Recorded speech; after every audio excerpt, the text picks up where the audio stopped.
de par son parcours. Quand j'ai parlé à Eric, j'avais rarement rencontré quelqu'un qui avait vécu autant de hauts et de bas, qui avait autant investi en lui pour apprendre à se gérer dans des périodes de chaos, dans des périodes de souffrance, dans des périodes aussi où les choses allaient très bien. Alors, on va, et juste très rapidement au niveau du parcours, Eric a fait sa carrière dans les hautes sphères de la finance, autant au Canada qu'à New York, Wall Street. Des périodes où il a connu vraiment les plus grands des succès et également de très grandes déceptions, de très grandes chutes. Alors, Eric va nous parler de son parcours. On va prendre la première demi-heure du webinaire pour écouter Eric, écouter son histoire et ce qui est plus important, d'écouter les leçons qu'il a tirées pour apprendre à mieux se gérer dans des périodes d'incertitude, dans des périodes de chaos. Alors, de toute évidence, vous allez comprendre pourquoi là, son témoignage est particulièrement important, intéressant là, de ces temps-ci. Alors, notre objectif par ces petits déjeuners, c'est vraiment d'abord de vous outiller comme individu. L'analogie typique qu'on connaît, il faut mettre son propre masque dans un avion avant de le mettre aux autres. Alors, j'invite vraiment aux participants aujourd'hui de regarder qu'est-ce que ceci veut dire pour moi. Alors, peu importe le rôle que vous occupez, on doit d'abord s'occuper de soi pour mieux s'occuper des autres et évidemment, voir qu'est-ce que ça implique pour vos équipes, vos organisations, etc. Alors, je vais commencer tout simplement par souhaiter la bienvenue à Eric. Très gentil de prendre le temps de nous accompagner ce matin. Merci beaucoup, Carl, pour l'invitation. Je suis vraiment très heureux d'être ici. Je pense à Mère. Il nous t'avoir. Alors, j'aimerais commencer par ma première intervention, ma première question à toi. Peut-être nous décrire, il y en a plusieurs qui te connaissent, tu as quand même une belle présence médiatique au Québec et ailleurs. Et les gens ont pu lire un petit peu ton profil avant d'arriver sur le webinaire, mais nous donner des grandes lignes de ce qui fait qu'aujourd'hui, tu es la personne que tu es. Comment tu as vécu ta vie de sorte à ce que tu as pu dégager des leçons de vie qui font qu'aujourd'hui, tu es à la fois dans l'action, parce que c'est quand même un entrepreneur qui gère plusieurs activités, plusieurs studios, tu vas nous en parler. Et en même temps, tu as adopté une discipline personnelle, une discipline mentale, physique, qui fait que tu navigues à travers des périodes très difficiles, dont les périodes qu'on vit maintenant.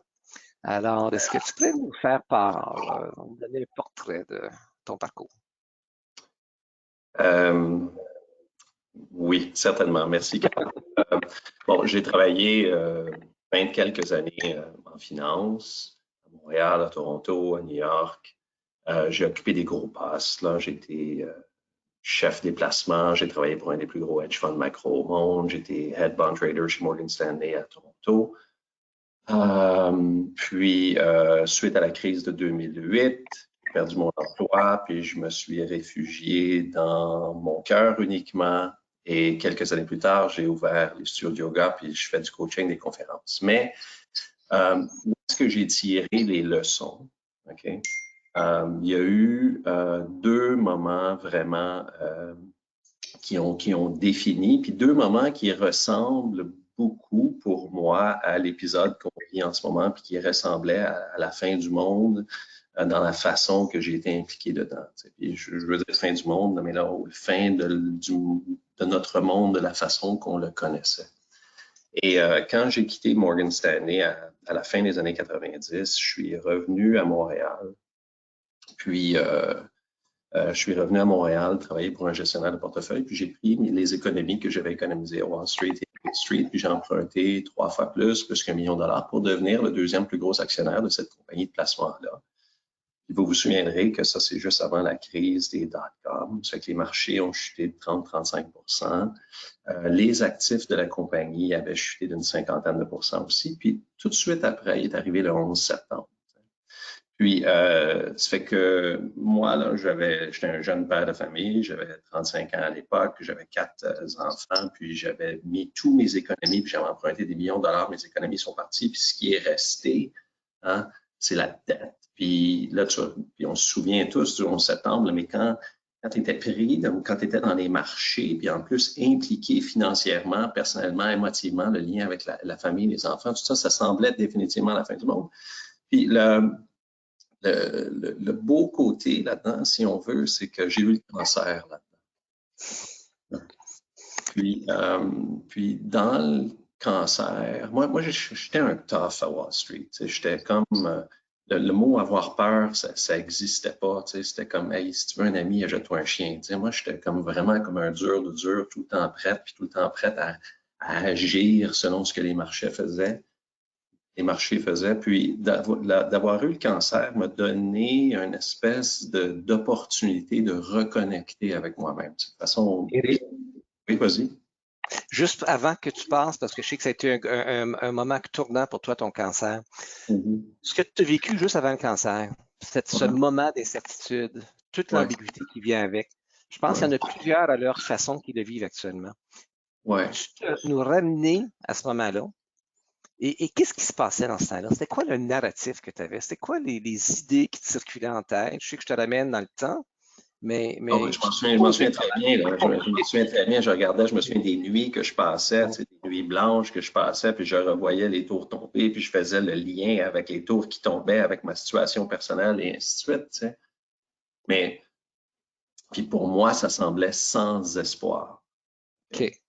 Puis quand j'ai eu le cancer, quand j'étais à l'hôpital, les gens venaient me visiter, puis les gens me disaient, puis moi j'avais été dans ma tête toute ma vie, j'étais un commandant, tout le temps prêt à agir dans les marchés. T'sais.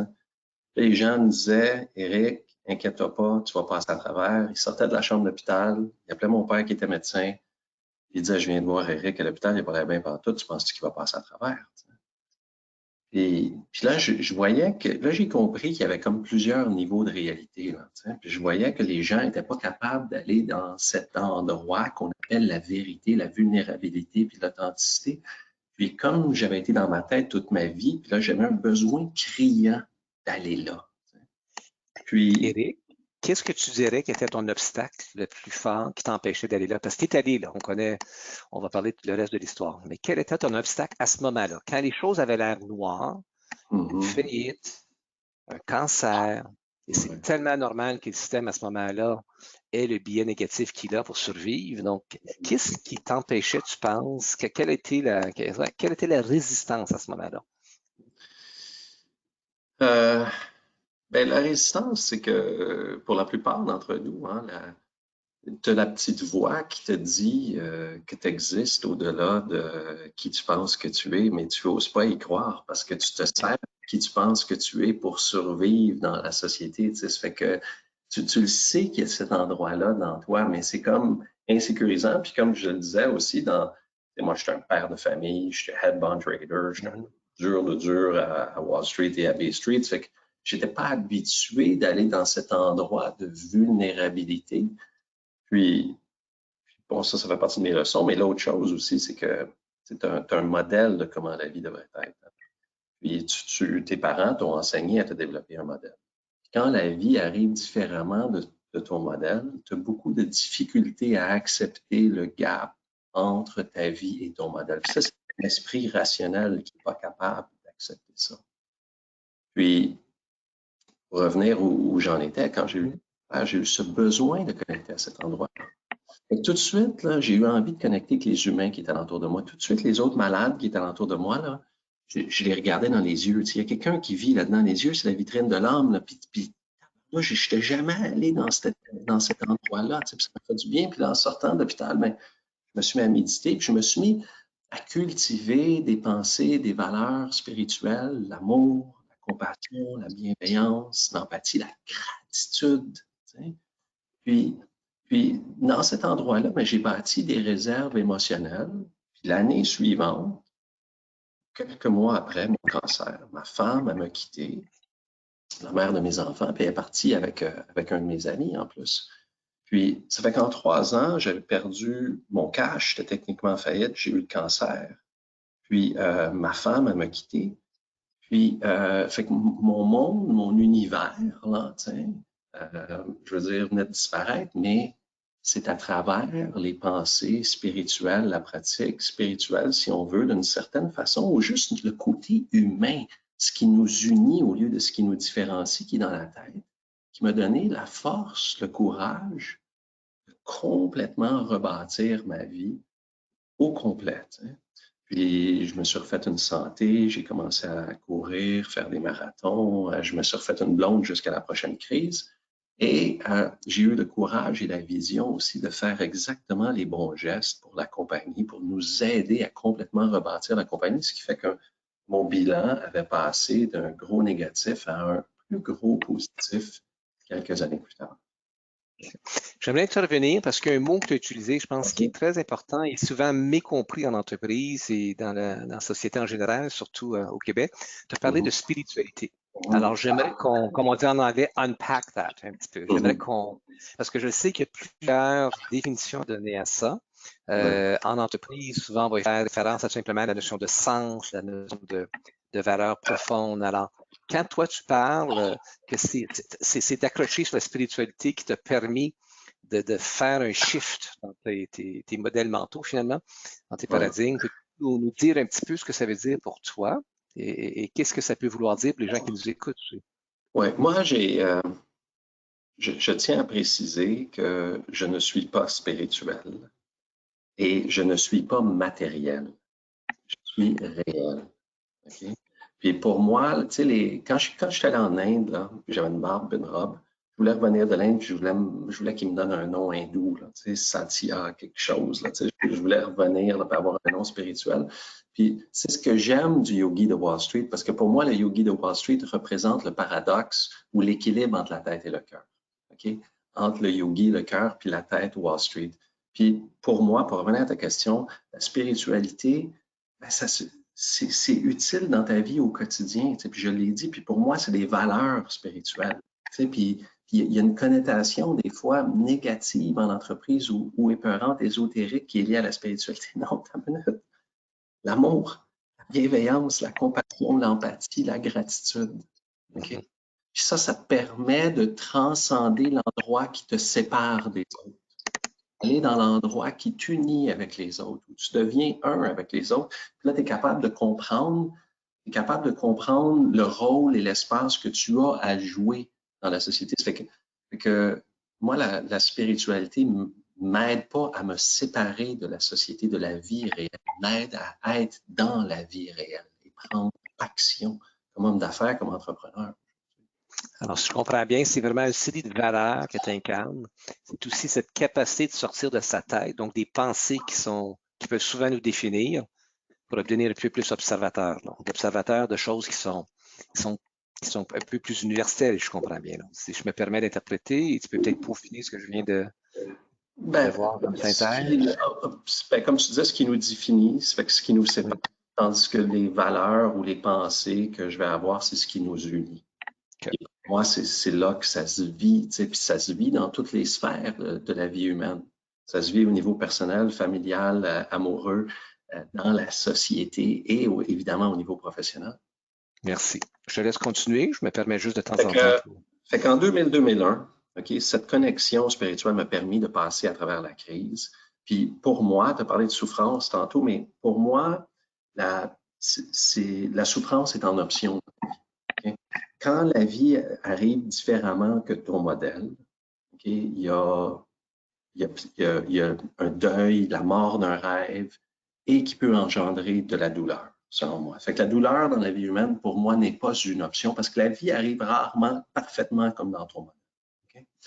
Mais c'est ce que tu vas faire avec cette douleur-là qui va faire la différence, que ta capacité de l'accepter, ta capacité de laisser aller, ta capacité de l'utiliser, c'est ton lien avec cette douleur-là qui va ou pas transformer cette douleur-là en souffrance. Okay? En 2001, j'ai parfaitement utilisé la crise pour me rebâtir complètement. Et en 2008, ben, ça a été complètement l'opposé. Puis ce qui s'est passé entre les deux, okay, c'est que, comme je l'ai dit tantôt, mon bilan a passé d'un gros négatif à un plus gros positif, ou le contraire, d'un gros négatif à un gros positif.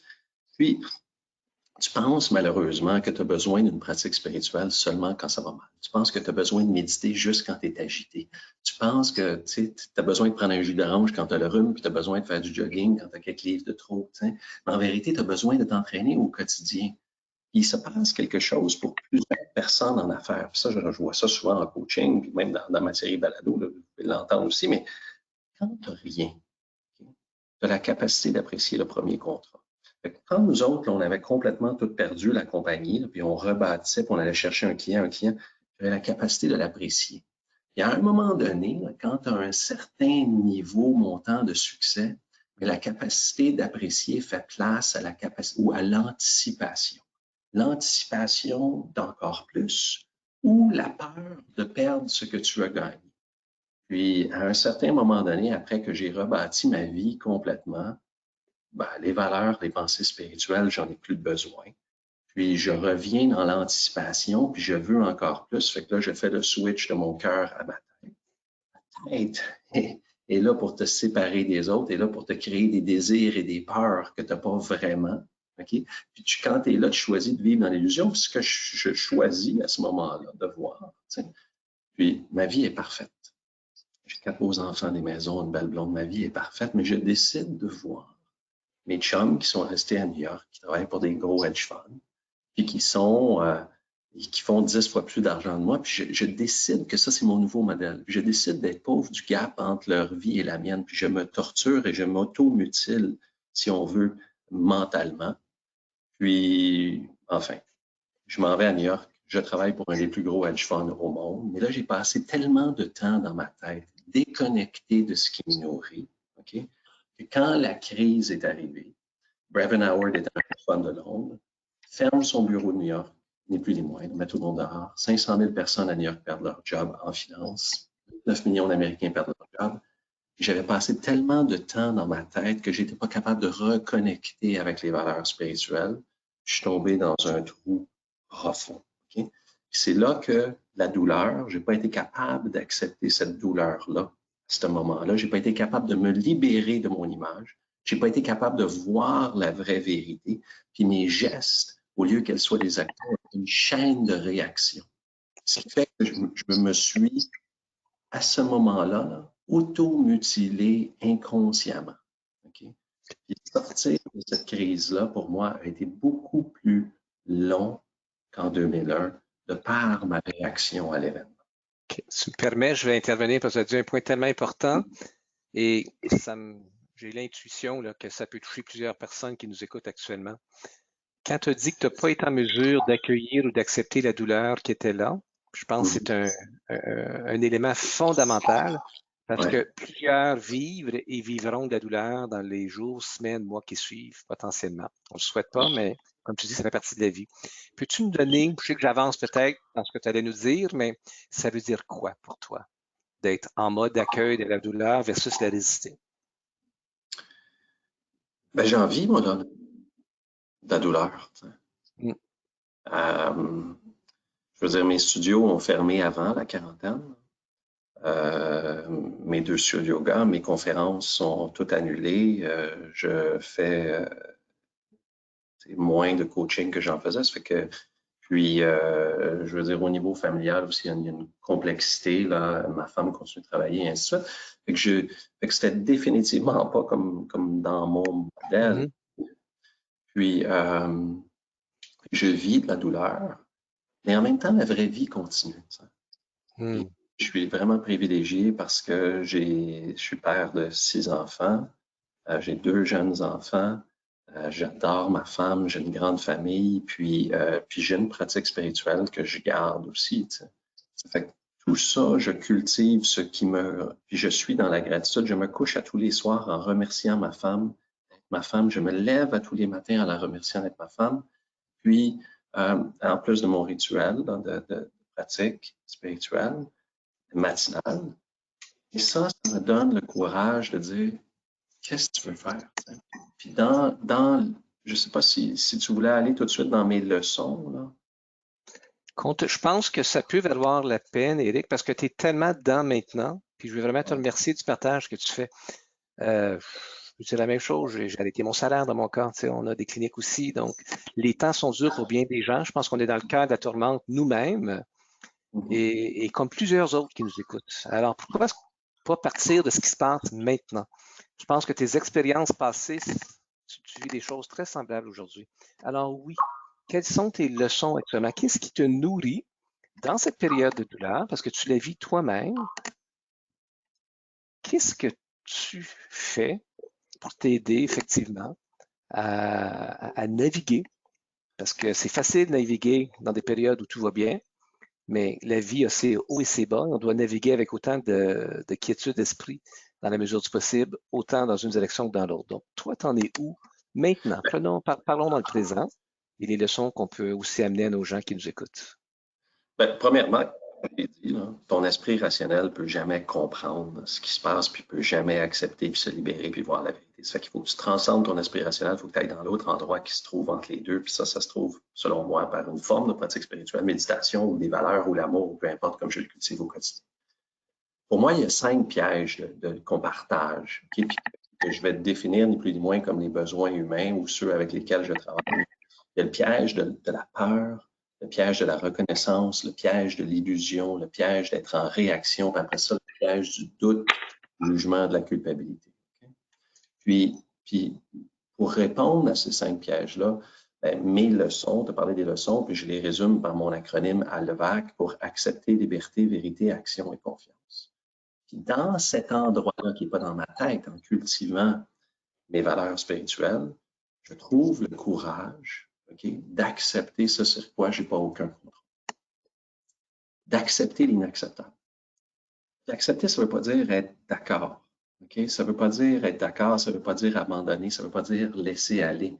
Mais si tu veux avancer à partir du moment où est-ce qu'on se trouve ici, il faut que tu acceptes la situation. Tu sais. Puis ça, c'est quelque chose que les gens qui font des sports de nautique ou des sports de vent ou des sports de combat, okay, ils comprennent qu'il n'y a pas le choix d'accepter la force de son adversaire, il n'y a pas le choix d'accepter la direction du vent ou la direction du courant d'eau. Puis quand je faisais Ironman, tu sais, j'avais beaucoup de misère au début à nager directement derrière la personne, mais à un moment donné, j'ai compris que si je nageais directement derrière la personne, je sauvais 15% d'effort. Et qu'à un moment donné, tu acceptes la direction. Okay? Puis tu acceptes les peurs aussi. Tu acceptes ce qui va bien aussi. Tu acceptes la situation. Puis de façon bizarre, là, quand tu acceptes même la peur, okay? De façon bizarre, tu arrives à te sécuriser, tu arrives à combler ton besoin primaire, là, selon moi, ton besoin de sécurité. Ça te permet d'accéder à tes autres besoins. Le premier, c'est question. Première question sur l'acceptation. Plusieurs vont voir l'acceptation comme de la résignation. Pourrais-tu nous amener un éclairage sur la nuance entre l'un et l'autre? Parce qu'ils sont très différents, effectivement. Oui. Ben, pour moi, accepter m'amène après ça à l'action. Okay? Puis résignation, c'est de l'abandon. Moi, je suis pas là. Okay? Moi, je veux comprendre la situation dans laquelle je trouve. Je veux l'accepter, je veux l'intégrer. Okay? Puis c'est pas quelque chose que je voulais, c'est pas un choix, c'est pas, mais je l'accepte pour pouvoir l'utiliser. Puis comme je faisais l'analogie du boxeur, tu sais, ou du gars qui fait des sports de combat, la personne qui fait des sports de combat ultime, tu acceptes la force et la puissance de ton opponent. Tu n'es pas d'accord. Ça ne veut pas dire que tu vas laisser aller, que tu vas abandonner, puis que tu vas te résigner. Mais voici ce qu'il a, voici. Là, tu utilises, comme le judoka, tu utilises sa force, okay, à son insu pour avancer. Fait qu'une fois que j'ai accepté, okay, après ça, je peux me libérer. Le L dans le VAC, c'est liberté. Puis, on est plusieurs là, à se cacher derrière notre identité sociale, derrière qui on pense qu'on est. Hein? Puis, une des plus grandes peurs de toutes, c'est la peur de ne pas être aimé. Hein? Puis ça, je veux dire, si on fait des études là-dessus, là, dans le temps de la Deuxième Guerre mondiale, là, les bébés qui n'étaient pas aimés au début pouvaient en mourir. Puis cette peur-là nous habite. Mais nous autres, on se cache derrière notre identité sociale. Et on est plusieurs à avoir peur que si les gens savaient qu'on n'est pas vraiment qui on pense qu'on est ou qui pensent qu'ils sont, qu'on ne mériterait pas d'être aimé. Okay? Fait qu'il y a une différenciation, il y a une distanciation, tiens, pour utiliser le terme, entre qui on pense qu'on est et qui on est vraiment. Okay? Puis on devient prisonnier de cette espèce d'identité sociale-là. Puis là-dessus, moi, la différence entre 2000 2001, j'ai eu la capacité de dire, je suis quasiment en faillite, ma femme m'a quitté, j'ai le cancer. Je me suis libéré de l'image que j'ai eue. En 2008, je n'ai pas été capable de me libérer. J'ai essayé d'être un tough, j'ai essayé d'être dur, j'ai essayé de rester caché derrière mon espèce de succès. Ça fait que j'étais prisonnier de ça. Okay? Fait que la capacité de se libérer de son identité sociale, ça te permet de reconnecter avec tes valeurs. Okay? Pour moi, ça c'est l'union ultime. C'est d'être connecté avec tes valeurs, connecté avec les valeurs de la société que tu représentes, connecté avec les valeurs de notre société. Okay? Puis en fonction de ça, après ça, tu prends action, puis tu agis parce que c'est ça que tu fais. Puis tu le fais pas pour attirer le regard des autres. Les autres, ils jugent tout le temps. Puis on s'en fout parce que les autres, ça leur donne une espèce de besoin de sécurité puis de reconnaissance. Ça leur appartient. Okay? Donc, le moment où tu t'es libéré et tu agis en fonction de tes propres valeurs, là, tu viens de combler ton besoin de reconnaissance. Et après ça, ben, OK, la troisième dans le bac, c'est la vérité. Tu peux enlever tes lunettes du désir. Tu n'es plus en train de projeter là, sur ce qui se passe en ce moment, tes désirs et tes peurs. OK? Ben, moi, j'aimerais ça que ma business continue. Moi, j'aimerais ça qu'il arrive ça. Oh, j'ai peur que ma business. Puis là tu es dans l'illusion, tu es en train de te transporter dans le futur. Ça fait que quand tu as comblé ton besoin de sécurité par accepter, quand tu t'es libéré que c'était pas à propos de toi, tu peux enlever tes lunettes du désir. Puis là, au lieu de projeter comme un diaporama old style, la vérité peut traverser tes yeux. La vérité, en ce moment, là, que je connais, c'est que c'est pas grand-chose. Pour le moment, moi, je suis en santé. Tous ceux que j'aime alentour de moi sont en santé. On est encore là. Ce que j'ai à l'intérieur de moi, je l'ai encore. Okay? Puis ça, tu peux pas me l'enlever. Puis ça, c'est à peu près la seule vérité qu'on connaît en ce moment. T'sais? Puis dans cette vérité-là, là aussi, là, il y a la vérité du moment. Hein?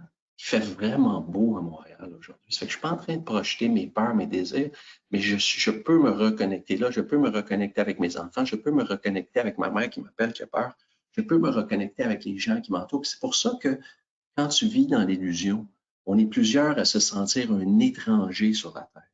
Et quand tu enlèves tes lunettes du désir et tu n'es pas en train de projeter qu'est-ce qui se passe dans ta tête sur la réalité, mais la réalité traverse tes yeux, tu reconnectes avec ta vie, tu reconnectes avec les autres. Là-dedans, tu peux voir les besoins. Okay? Puis ça m'amène au quatrième point, action. Okay? Tu fais le lien entre ta liberté, tes valeurs, ton cadeau, ce que tu as à offrir, sans avoir peur, en acceptant le courant, avec les vrais besoins. Puis tu fais le lien, puis ça t'amène dans une action qui comble des besoins au-delà des tiens. Okay? C'est là que tu vas combler ce que les hindous, ce que les bouddhistes appellent ton dharma, ta mission de vie. C'est quand tu réussis à offrir ce que tu as à offrir pour combler des besoins au-delà des tiens, pour donner au lieu de prendre. Puis de façon bizarre, hein? C'est ça qui est le paradoxe. J'ai souvent cette question-là, c'est que tu donnes, mais de façon vraiment bizarre, contre-intuitive, ça te redonne en donnant. Quel est le message que ça envoie à ton esprit quand tu donnes? C'est que tu es riche, c'est que tu l'as. La plupart d'entre nous, tu vois, en 2001, j'ai eu la capacité de leader la compagnie qu'après la chute qu'on a eue, puis je voulais vraiment redonner aux gens. Okay? Je l'avais vraiment, puis j'avais des croyances responsabilisantes dans cet endroit-là. En 2008, dans ma tête, je voulais prendre de l'argent, du succès, de la reconnaissance. Hein. Quand tu veux prendre le message que tu envoies à ton esprit, c'est que tu ne l'as pas. Il n'y a rien que tu vas prendre qui va combler cet espace-là dans toi. Puis, quand tu as réussi à accepter, te libérer, voir la vérité, tes gestes ne sont plus des réactions pour prendre. Tes gestes sont des actions qui émanent de ta liberté pour combler des besoins. C'est là que tu es nourri par ce que tu donnes. Le C, là j'en reviens à ce que tu disais tantôt, le C d'Alvac, c'est confiance. C'est là que tu laisses aller. Là, tu laisses aller, mais tu ne laisses pas aller de l'espèce de mauvaise façon que les gens pensent, ou les yogis, ils laissent aller, puis ils mettent leurs pieds sous le banc. Non, t'as minute. Moi, j'ai accepté la direction. Je me suis libéré que ce n'était pas à propos de moi. J'ai vu la vérité. J'ai pris action. J'ai posé un geste avec ce que j'avais à faire, libre du jugement des autres, pour combler des besoins dans ma compagnie, pour mon entreprise, pour mes employés, pour ma femme, pour la société. Après ça, je fais confiance parce que tu vis au-delà de la polarité. Il n'y a pas juste le succès et l'échec, il y a un espace entre les deux qui s'appelle la vie. Et on ne vit pas dans la perfection. Dans cette vie-là, il va y avoir des résultats qui vont te faire grandir comme personne humaine. Tu sais. Et voilà. C'était énorme. Merci pour nous accompagner dans ce que toi, tu vois comme des clés de naviguer. Si je comprends bien, tu es dedans, là. Si je me trompe pas, tu es dedans encore en temps Ah ouais, ouais, pareil. je suis en train d'écrire un 3e livre, là. Oui. Et je vais ouvrir la place aux questions, mais pendant que les questions rentrent, parce que ce que je constate, je crois que le chat fonctionne peut-être difficilement. Alors, il y a toujours des courriels pour poser vos questions à Flora et j'invite Flora à venir à l'écran pour nous poser des questions, compte tenu qu'on n'a pas nécessairement toute l'information sur le clavier. Mais avant que j'aille là, parce que tu as appris ton parcours, ce que tu viens nous décrire, c'est tes leçons que toi, tu as appris après 2 événements majeurs. On en est dans un 3e. Okay? Puis on peut dire, je pense qu'il est sans précédent. L'ambiguïté est extrêmement forte. Donc, quand tu parles de confiance, qui était la fin de ton parcours, actuellement, pour plusieurs, ça peut être difficile d'avoir confiance. On est dans une période, puis on connaît comment, pour plusieurs de nous, on connaît comment fonctionne le cerveau. Lorsqu'il y a l'incertitude, comme maintenant, on a un système dans notre corps, dans notre cerveau, qui s'appelle le système limbique, qui fait en sorte qu'il cherche à te protéger. Et la protection est souvent une forme de contraction. Et ce que tu décris dans tes 4 étapes, il y a une forme d'expansion. Il y a 5, pardon, excuse-moi, 5 étapes. Alors, aujourd'hui, si tu fais le lien avec ce qui se passe pour toi, cette confiance-là, t'en es où dans ton propre parcours? Parce que ça peut peut-être aider aux gens qui écoutent de voir que toi aussi, même avec une recette, tu la vis. Et il y a des défis à ça. Donc, toi-même, tu es où dans ce parcours-là actuellement avec les défis qui sont en cours? Premièrement, je tiens à dire que c'est pas facile. Puis, j'ai écrit 2 livres sur le sujet, puis je le pratique, je l'enseigne, je suis coach, je le dis en conférence. C'est pas facile, c'est un travail, puis c'est pas plaisant ce qui se passe en ce moment. T'sais. Mais, comme je l'ai dit d'entrée de jeu, je veux dire, mes studios sont fermés.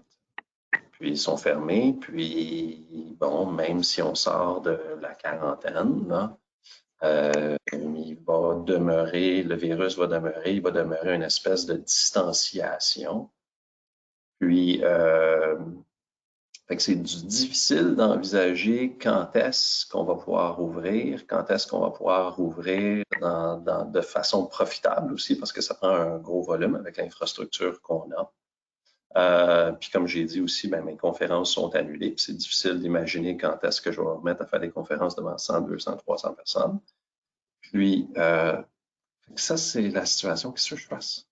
Je suis vraiment pas content, c'est pas ça que je voulais. Puis si vous avez lu mes livres, ne lisez pas ce que le Journal de Montréal raconte. Là, le millionnaire qui a quitté sa job pour aller à Wall Street, c'est pas ça pour tout ce qui s'est passé. J'ai tout perdu, j'ai tout dilapidé dans le fait que j'ai pas accepté 2008, où j'ai tourné la douleur en souffrance, fait que j'ai pas de réserve. Fait que c'est pas comme toi, c'est pas grave, t'es riche anyway. Non, c'est pas ça pour tout. Ça fait que ça, c'est la situation. Puis au niveau de la liberté, je veux dire, dans l'éventualité que, je vais dire ça comme ça, là, que mes studios ne passent pas à travers.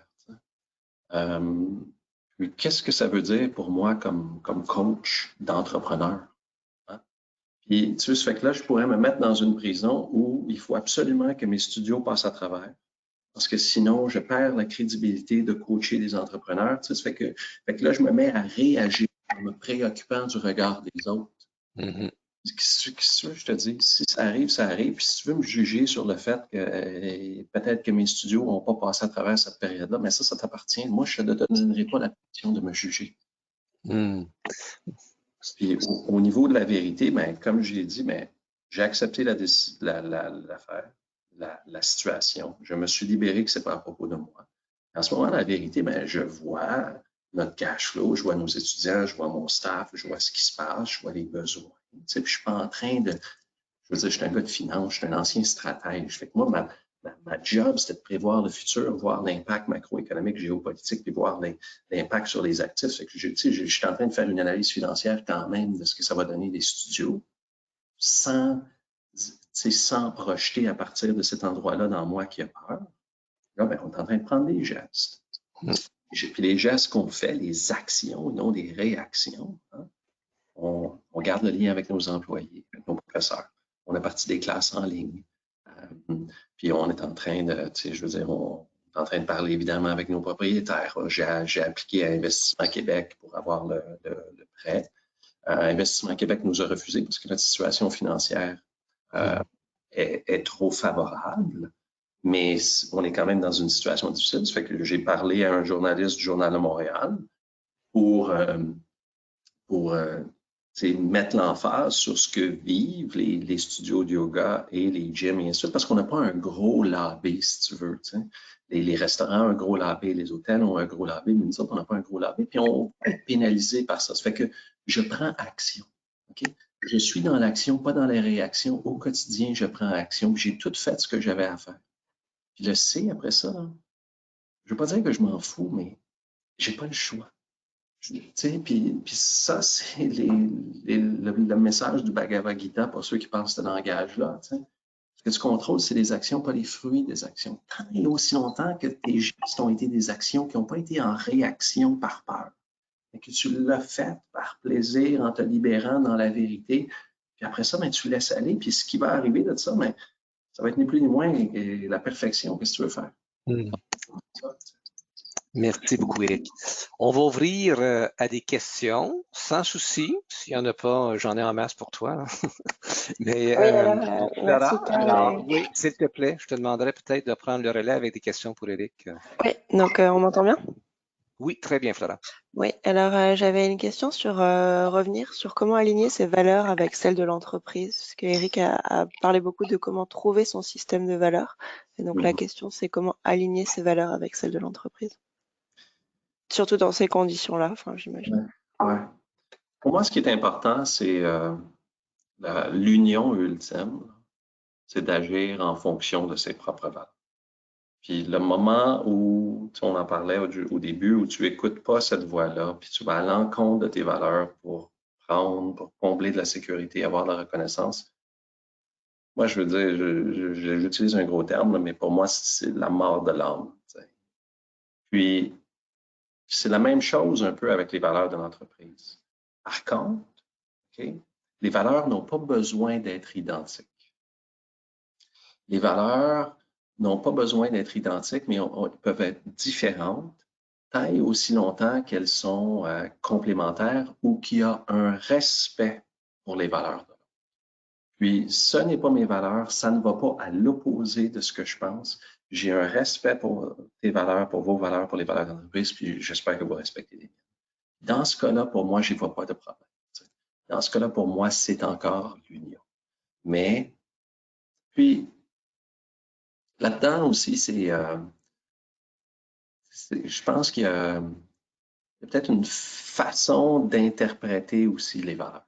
Puis on est plusieurs à avoir la valeur comme le respect. Mais c'est les conditions pour respecter le respect, pour valider notre valeur de respect, puis les conditions pour invalider aussi. Puis ça, c'est la deuxième question qu'il faut se poser. Est-ce que mes questions, est-ce que mes conditions pour respecter ou pour valider ma valeur sont trop strictes, sont difficiles à rencontrer? Puis est-ce que mes conditions pour invalider ma valeur de respect sont trop faciles à rencontrer? Je vais je vais donner une suggestion. J'aimerais voir si ça, effectivement, c'est en lien avec ce que tu dis, Éric. Il est possible de ces temps-ci qu'on observe un bris entre nos valeurs et celles de l'organisation. On peut être en résistance à ça, mais on peut aussi appliquer tes 5 volets que tu as mentionnés, donc ceux d'acceptation. Qu'est-ce qui arrive sont en résistance parce qu'il va y avoir de tout. Quand j'écoute Éric parler, il a parlé de la peur. Il y a des organisations qui vont agir dans la peur actuellement. Il va y avoir des gestes qui ne sont pas toujours les meilleurs dans certains cas. Et est-ce qu'on y résiste ou on peut accepter qu'il va y avoir des imperfections, même dans la façon que les organisations évoluent, peut-être avec un écart avec nos valeurs? Je ne sais pas si ce que je viens de dire résonne chez toi, puis s'il y a un lien à faire avec justement tes 5 étapes. Tout à fait. Puis, tu l'as dit un petit peu, est-ce que c'est, bon, est-ce que ma compréhension, est-ce que je peux me mettre dans la position de la corporation? Est-ce que je peux changer la définition auquel je vais donner aux actions que la compagnie vient de prendre d'une façon où ça ne va pas à l'encontre de mes valeurs? Est-ce que je peux l'interpréter de façon différente? Puis ça, c'est un travail pour plusieurs d'entre nous. Là. Il se passe des choses dans la vie, on n'a pas grand contrôle sur ce qui se passe dans la vie, sur ce que la compagnie va faire, mais on a du contrôle sur notre façon de l'interpréter. Puis est-ce qu'on peut voir que bien que je me sens attaqué personnellement, la corporation le fait pour la survie de la corporation, le fait pour la survie de la société aussi d'une certaine façon, puis d'être un joueur social respectueux. Puis bien que je peux l'interpréter de façon personnelle, c'est pas par rapport à moi. Est-ce que je peux changer ma relation ou ma définition avec les gens? Ouais, tout à fait. Merci beaucoup. Est-ce qu'il y a une deuxième question, Flora, que tu aimerais nous amener? Oui, alors j'avais une question. Bonjour Eric, pour moi ce qui est le plus difficile c'est de vivre avec l'incertitude, incertitude financière, incertitude de pouvoir en réembaucher mes employés, incertitude que mes parents âgés contractent le Covid, de ne pouvoir payer mes factures et donc comment composer avec cette incertitude. Merci pour votre question. Je vis exactement les mêmes. Puis c'est vraiment pas facile. Mais puis je comprends. Mais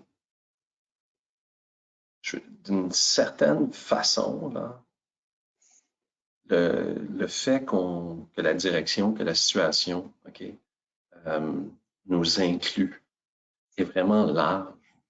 Fait que la réponse doit être large aussi d'une certaine façon. Puis je pense que si, de façon unique, là, mes studios vivaient la même situation là, parce que je perdais mon professeur, parce que mes étudiants ne viennent plus, parce que la compétition, tout ça. Okay? Puis là, ça amène une perte de revenus, je perds mes clients, je perds mes professeurs. Puis là, je me préoccuperais des revenus et de l'impact sur moi. Moi, je pense que je me sentirais seul. Okay? Mais d'une certaine façon, là, je pense que dans la situation actuelle qu'on se trouve, je pense que la réponse doit être plutôt globale. Ça fait que j'ai confiance d'une certaine façon qu'il va se passer quelque chose au niveau des gouvernements, des banques centrales, des dettes, de l'aide. Et ce qu'on voit, puis ce qu'on a vu aux États-Unis, puis ce qu'on voit au Canada, tout ça, je pense que c'est le début de l'aide. Ça fait que, comme je l'ai dit, j'ai accepté, je me suis libéré, j'ai vu, je prends action.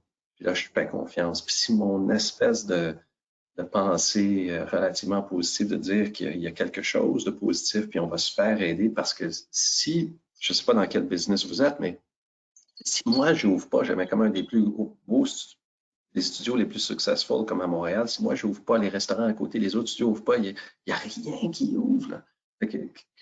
Dans quel genre de monde qu'on va vivre? Puis je pense que c'est dans l'intérêt de la société, du gouvernement, de l'économie. À un moment donné, il va falloir qu'il y ait une aide relativement globale et générale, surtout si la période de distanciation se fait que j'accepte. C'est pas à propos de moi, c'est pas à propos de mon ego. J'essaie de voir ce que je peux faire. Je prends action. Après ça, je vais vivre avec. Puis 2 fois, j'ai perdu de l'argent, beaucoup. J'en ai beaucoup moins à perdre. Je suis un peu plus vieux. J'ai des jeunes enfants. Puis, tu sais, je me couche à tous les soirs, puis je dis à ma femme, chérie, tu sais, ça, là, nos enfants, ça existe, puis s'il faut qu'on se retrouve dans un appartement après tout ça, ça sera pas le fun, mais ça existe, puis ça va rester. Puis je ne veux pas me torturer en me faisant des scénarios de peur. Je vivrai avec à ce moment-là. Je sais que c'est pas... c'est ça. Je me permets d'enrichir, Éric, si tu me permets, parce que je pense que la question est tellement fondamentale, surtout à ce point-ci de la crise. Je pense que cette notion d'incertitude, c'est probablement ce qui est le plus criant comme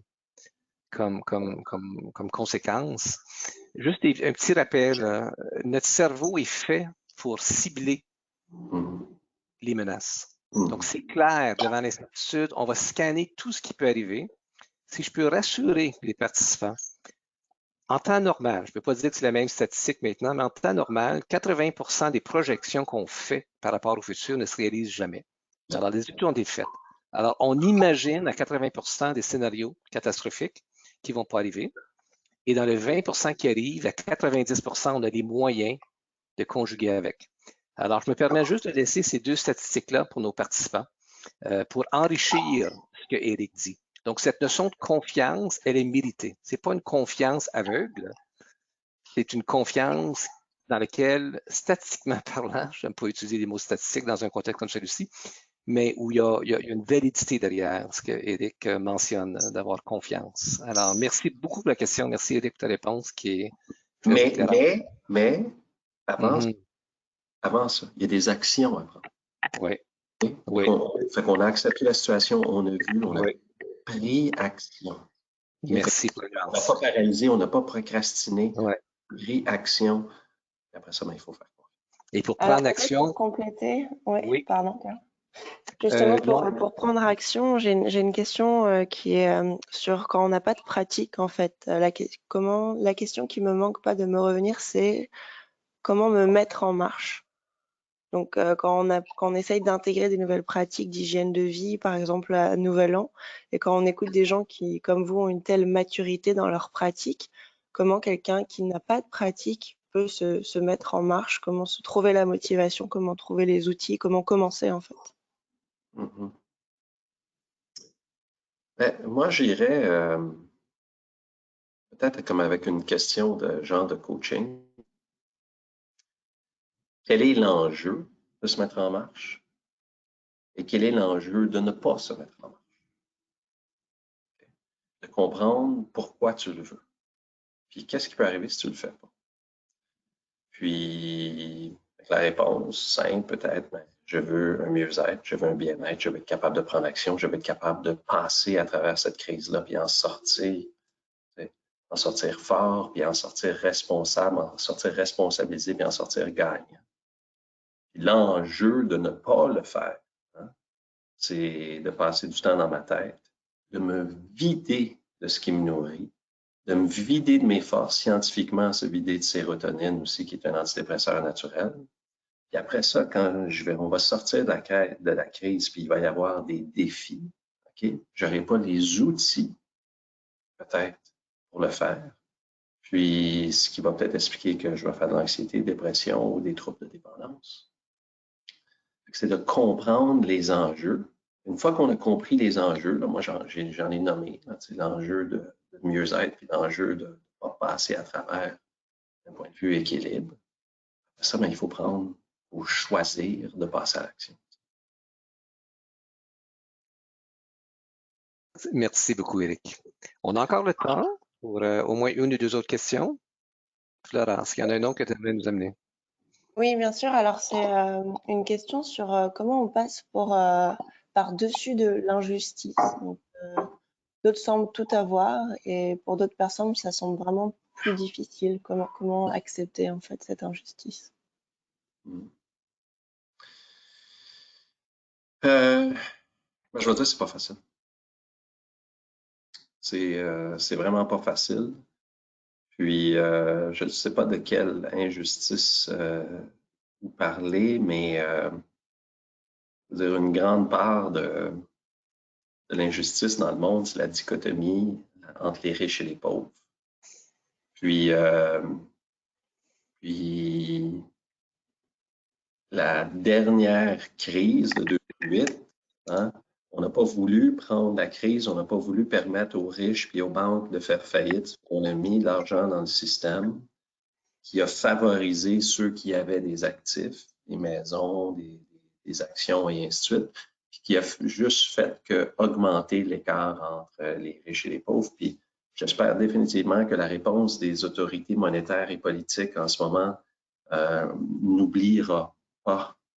Les réponses n'oublieront pas les débuts. Je ne sais pas. C'est possible, mais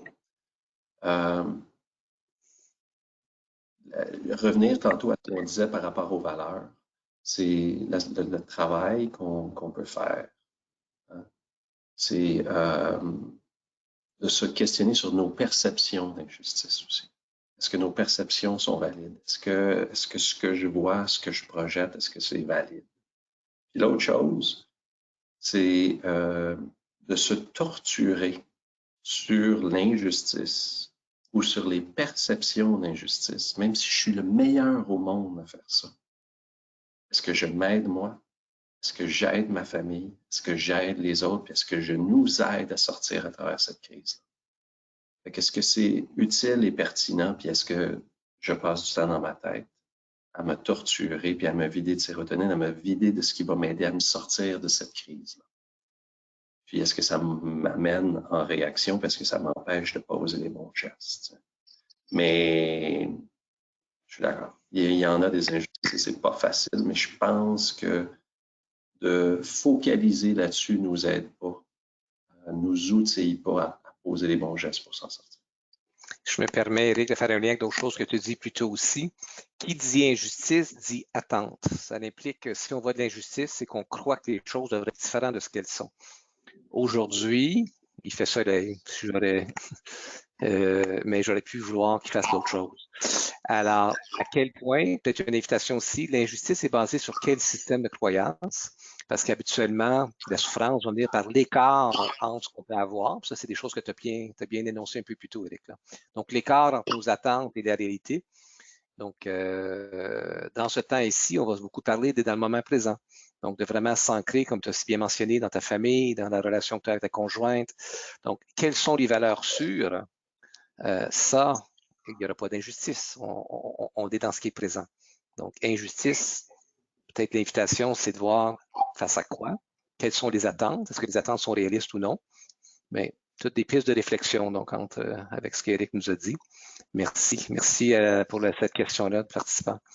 Est-ce qu'il y en aurait une dernière? Je dis une dernière, au moins une, là. On a encore un peu de temps. Flora? Oui, alors, bien sûr, j'ai plutôt juste des feedbacks sur ce que disait Eric quand tu as accepté la situation et que ça ne nous concerne pas personnellement, mais plutôt il faut poser des gestes adaptés à la situation. Donc, un peu ce qu'on disait sur tout est une question d'adaptation. Donc, simplement un feedback comme quoi c'était vraiment important d'avoir ce genre de points, que le rationnel ne peut accepter l'inacceptable. C'est une autre dimension de soi qui peut accepter et trouver du sens. Donc ça, c'est simplement un commentaire sur ce que Eric a énoncé plus tôt. Est-ce qu'on veut revenir là-dessus peut-être, si c'était une des clés qui a été retenue pour s'adapter à cette situation?